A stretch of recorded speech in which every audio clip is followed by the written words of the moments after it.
Welcome to commerce academy. आज की class बहुत ज़्यादा इंपॉर्टेंट होने वाली है। ध्यान से पूरी क्लास अटेंड करनी है, सारे पॉइंट को ध्यान पूर्वक सुनना है। तो बात ऐसे है कि जीएसटीआर 3B फिलिंग स्टार्ट हो चुकी है अक्टूबर मंथ की, और ये हमारी अक्टूबर मंथ की जीएसटीआर 3B है। इसके अंदर आईटीसी क्लेम से रिलेटेड आपको पॉइंट्स बहुत ज्यादा ध्यान रखने पड़ेंगे। तो सिंपल वे में आपको मैं बताता हूं किन किन चीजों का आपको ध्यान रखना है और आप उनके कैलकुलेशन किस तरह से करते हैं। यहाँ पे जनरली हम एक पॉइंट के ऊपर फोकस करते हैं। वो पॉइंट ये है कि क्या सर फाइनेंशियल ईयर 21-22 का आईटीसी क्लेम करने की अक्टूबर की जीएसटीआर 3B लास्ट है क्या? तो इसका आंसर है यस। अब आपका यहाँ पे क्वेश्चन आएगा कि सर अक्टूबर की जो जीएसटीआर 3B है इसकी जो लास्ट डेट है वो 20/11 है, और हमने सुना है फाइनेंशियल ईयर 21-22 की जो एडजस्टमेंट्स होते हैं, आईटीसी क्लेम होती है, वो आप 30 नवंबर तक कर सकते हैं। तो ये क्या फंडा है? तो मेरी बात ध्यान से सुनिएगा।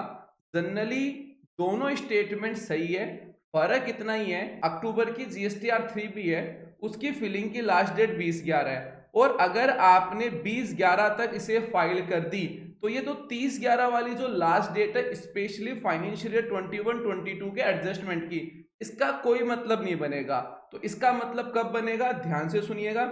इसका मतलब तब बनेगा जब आप अक्टूबर की जो जीएसटीआर 3B है इसे अगर 20/11 को फाइल नहीं करके 30/11 तक ले जाते हैं, तब तक आप एडजस्टमेंट कर सकते हैं। यानी आप इसको इजीली 10 डेज लेट फाइल कर सकते हैं। अगर फाइल कर चुके हो तब कोई सॉल्यूशन नहीं है, और अगर फाइल नहीं की है और आपको लगता है कि 20 डेट तक मैं इसका एडजस्टमेंट नहीं कर पाऊंगा, तब आप इसको 30 डेज तक ले जाओ। अब यहाँ पे दो क्वेश्चन निकल के आते हैं। ठीक है सर, मैं इसको 30 डेज तक लेके चला गया, यानी 30/11 पे लेके चला गया, तो मुझे बताओ जो मेरी लेट फीस है वो लगेगी या नहीं लगेगी? भैया जी ये तो लगेगी लगेगी। 30/11 लास्ट डेट एडजस्टमेंट की है 21-22 फाइनेंशियल ईयर के। अब अगर आप 3B लेट फाइल करोगे यानी 30/11 को फाइल करोगे तो इन 10 डेज की लेट फीस 101% आपके लगेगी। अब दूसरा क्वेश्चन, सर इंटरेस्ट लगेगा नहीं लगेगा? अगर टैक्स लायबिलिटी है तो इंटरेस्ट भी 100% लगेगा। मुद्दा इतना ही है कि जो भी आईटीसी आपकी है छोटी मोटी या जो भी बच चुकी है फाइनेंशियल ईयर 21-22 की, उसकी कैलकुलेशन निकालना स्टार्ट कर दो। 20/11 तक फाइल कर दो। डेटा ज्यादा बड़ा है, वर्किंग नहीं कर पा रहे हो तो लेट फीस दे देना, कोई दिक्कत नहीं है। 30/11 तक ही लगेगी, 10 दिन की लगेगी, ज्यादा माया नहीं लगेगी। लेकिन अगर चूक गए तो उसके बाद में किसी भी प्रकार का कोई दूसरा रास्ता नहीं है आईटीसी क्लेम करने के लिए। अब यहाँ पे एक क्वेश्चन निकल के और आता है। वो क्वेश्चन निकल के ये आता है, ध्यान से सुनिएगा, कि सर आप पूरा फोकस जीएसटीआर 3B में आईटीसी से रिलेटेड ही कर रहे हो, यानी परचेज से रिलेटेड ही कर रहे हो, आपने फोकस सेल्स के ऊपर नहीं किया। सेल्स के बारे में भी बता दूं, देखो पहली चीज तो सेल्स का एडजस्टमेंट होता है R1 में, जो कि हम फाइल कर चुके। लेकिन यहाँ पे क्वेश्चन निकल के आ जाता है कि सर मेरे सेल्स की रिपोर्टिंग तो सही हुई हुई थी, लेकिन फाइनेंशियल ईयर 21-22 का जो टैक्स का पेमेंट है वो सही नहीं हुआ था। तो आपको अगर सिर्फ टैक्स का पेमेंट ही करना है तो आप इस 3B के अंदर कर लो। और अगर अपनो मान लेते हैं 1% अपनो मान लेते हैं कि आप टैक्स का पेमेंट करने में फेल हो गए, चाहे रीजन कुछ भी हो, हम बात फाइनेंशियल ईयर 21-22 की कर रहे हैं। अब यहाँ पे क्वेश्चन निकल सकता है कि सर 22-23 का क्या करेंगे, वो मैं इस वीडियो के लास्ट में बताऊंगा। पहले 21-22 का कर लेते हैं काम तमाम। तो ध्यान से सुनो, अगर 1% अगर सेल्स फेल कर जाते हो तो सेल्स का एडजस्टमेंट करने के लिए फिर भी हमारे पास में एक रिटर्न जिंदा रहेगी, और जिसको बोलते हैं हम जीएसटीआर 9। और मैंने जीएसटीआर 9 की काफी क्लासेस करवा दी, इसकी पूरी प्लेलिस्ट है जो आप प्लेलिस्ट में जाके देख सकते हो। तो सेल्स का एडजस्टमेंट तो फिर भी 1% चांस है हमारे पास में 9 में कर लेंगे, और टैक्स पेमेंट भी कर लेंगे, लेकिन आईटीसी नहीं कर पाएंगे। आईटीसी का कोई भी एडजस्टमेंट जीएसटीआर 9 में नहीं होगा, इस चीज का ध्यान आपको रखना है। तो ये मैंने जनरल डिटेल आपको बताई है। अब मैं आपको एक इंपॉर्टेंट इंफॉर्मेशन बताता हूं, और फिर मैं आपको डिटेल में बताता हूं कि जीएसटीआर 3B में आप वर्किंग कैसे करेंगे। काफी लंबे टाइम से आप डिमांड कर रहे थे कि सर टैली का लाइव कोर्स का न्यू बैच कब से स्टार्ट होगा, क्योंकि काफी लंबे टाइम से हमने टैली का न्यू बैच स्टार्ट नहीं किया है। तो मैं आपको बता दूं जो न्यू बैच है वो स्टार्ट हो रहा है। इसमें टैली प्राइम हुआ, ERP, GST, TCS, TDS, edit log वगैरह हुआ, जीएसटी फाइलिंग हुई और भी एडवांस एडजस्टमेंट हुए। ये सारी चीजों का नया बैच स्टार्ट हो रहा है। सर कब से हो रहा है? 21 नवंबर से हो रहा है। शाम को 8:30 बजे से लाइव क्लास स्टार्ट होगी, उनकी रिकॉर्डिंग में मिल जाएगी। सर इस कोर्स में बेनिफिट्स क्या है, क्या क्या डिटेल है, इसका सिलेबस क्या है, इसमें और अदर क्या बेनिफिट मिलेंगे, क्या इसमें भी प्लेसमेंट सपोर्ट मिलेगा? हाँ भाई मिलेगा, ये लिखा हुआ।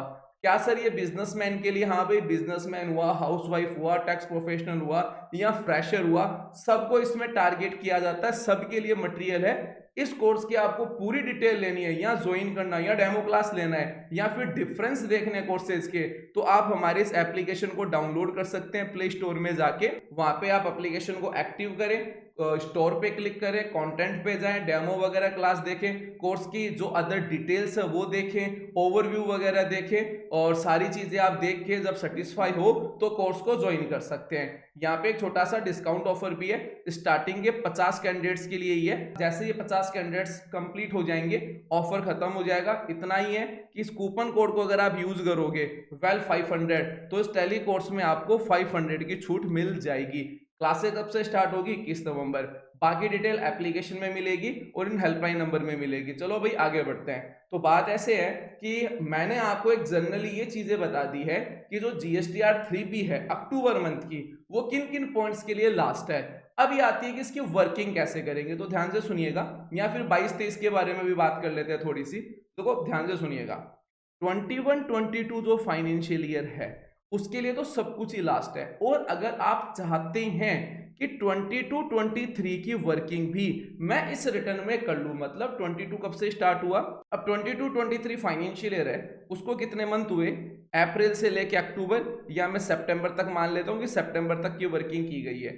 तो अप्रैल से लेके सितंबर तक का आप सारा एडजस्टमेंट अक्टूबर की रिटर्न में कर सकते हैं। लेकिन 22-23 जो फाइनेंशियल ईयर है इसके लिए आपके पास में और भी वक्त है, नेक्स्ट फाइनेंशियल ईयर के 30 नवंबर तक काम कर सकते हैं। तो मेरे कहने का मतलब है कि ऐसा नहीं है कि आप 21-22 का ही काम करें, आप 22-23 का भी काम कर सकते हैं। अब इसमें ध्यान से सुनिएगा कि जैसे ये मैंने एक स्क्रीनशॉट लिया है जीएसटीआर 3B का मेरे क्लाइंट का, और यहाँ पे आप देख सकते हैं ये आईटीसी यहाँ पे दिखा रहा है, ठीक है, ये दिखा रहा है अक्टूबर के मंथ की। अब मैं क्या करूंगा, कंपैरिजन टूल में जाऊंगा, मिसमैच वगैरह क्लियर करके 2B वगैरह से पूरा मैच करके वो सारा आप चेक वगैरह करोगे, और मान लेते हैं कि आपको पता चला फाइनेंशियल ईयर का आपको 21-22 का IGST में 50,000 रुपीज ITC क्लेम करना है और CGST SGST में 2 लाख रुपीज एक्स्ट्रा क्लेम करना है। तो अब आप क्या करोगे, ध्यान से सुनिएगा, अब आप ये करोगे, ये जो वैल्यू है इसमें आपको प्लस करना है। जैसा कि मैंने कहा IGST में 50,000 21-22 का और क्लेम करना है। तो करंट का तो ये है ही, करंट का तो ये है ही, ये आपने चेक कर लिया, ये आप क्लेम करना है, तो इसको इरेज करोगे आप और 1302 के अंदर प्लस कर दोगे 50,000 और जो ये वैल्यू है ये यहाँ पे टाइप कर दोगे। सेम इसमें भी यही करोगे, इसमें भी यही करोगे। अब जैसे इसको करोगे यानी इसकी वैल्यू आप चेंज करोगे और उसको बढ़ाओगे तो ये जो बॉक्स होगा ITC वाला टेबल नंबर 4 ये रेड हो जाएगा। क्या हो जाएगा? रेड। और जैसे ये रेड होगा बहुत सारे कैंडिडेट डर जाते हैं कि सर ये तो गलत काम हो गया, ये तो रेड हो गया। तो मैं आपको बताता हूं, चाहे ये रेड हो, चाहे येलो हो और चाहे ग्रीन हो, इससे कोई फर्क नहीं पड़ता। रेड होने का मतलब बस इतना ही होता है कि भाई आप एक बार कैलकुलेशन फिर से चेक कर लो कि कोई गलतियां तो नहीं कर रहे हो ना, क्योंकि पोर्टल ने बाय डिफॉल्ट जो ये वैल्यू दी है ये 2B से दी है, तो इसलिए ये रेड होता है। तो इसलिए डरना नहीं चाहिए। सिंपल आप अपने बुक्स ऑफ अकाउंट से चेक करके 21-22 फाइनेंशियल ईयर का पूरा ITC क्लेम कर लो इस अक्टूबर के रिटर्न में, नहीं तो ITC लैप्स हो जाएगी। दूसरा पॉइंट, कुछ आपके रिटर्न्स भी हो सकते हैं, रिवर्सल भी हो सकते हैं, कुछ आपने गलती से ITC क्लेम कर ली हो या सेल्स रिटर्न का हो, कोई एडजस्टमेंट हो, कोई क्रेडिट नोट वगैरह हो गया, XYZ कुछ भी हो गया, तो वो अगर आपको रिवर्स करना है 21-22 का तो वो भी आप इस B नंबर वाले कॉलम में कर सकते हैं। और इन दोनों के साथ में 22-23 का भी वर्किंग कर सकते हैं। और 22-23 का अगर आप वर्किंग नहीं कर रहे हो तो कोई दिक्कत नहीं, नेक्स्ट रिटर्न में कर लेना। तो ओवरऑल मैंने इन जनरल आपको सारी बातें बता दी हैं। मुझे कमेंट सेक्शन में बताना ना भूलिएगा आज की क्लास आपको कैसी लगी। अब हम बात करते हैं कि जो लेट फीस या इंटरेस्ट है उसकी आप कैलकुलेशन कैसे करेंगे इन जनरल। तो देखो जनरल सी बात इतनी है, अगर आपका ITC से अक्टूबर मंथ का टैक्स का पेमेंट हो रहा है, तो इस केस में आपको क्या नहीं करना, इंटरेस्ट की कैलकुलेशन नहीं करनी है। और अगर आपके पास में कैश पेमेंट बन रहा है, यानी आईटीसी से पूरे टैक्स का पेमेंट नहीं हो रहा है, तो वो जो डिफरेंस अमाउंट है उसकी आपको इंटरेस्ट की कैलकुलेशन करनी है 18% से पर एनम करनी है। सिंपली बस यही इंटरेस्ट आपको कैलकुलेट करके पे करना है। और 1% अगर आप इंटरेस्ट कैलकुलेट नहीं भी कर पाते हो तो नेक्स्ट मंथ में पोर्टल है वो 99.99% ये जो लेट टैक्स का जो आपका पेमेंट होगा उसका इंटरेस्ट ऑटो ही कैलकुलेट करके आपको नेक्स्ट मंथ में ट्रांसफर कर देगा, जैसे लेट फीस होती है। तो आई होप अब ये सारी चीजें आपको क्लियर हो चुकी है। तो गलती नहीं करनी है, अपना आईटीसी लैप्स नहीं करवाना है, और कमेंट सेक्शन में बताना नहीं भूलना है कि आज की क्लास आपको कैसी लगी। Thanks for attending.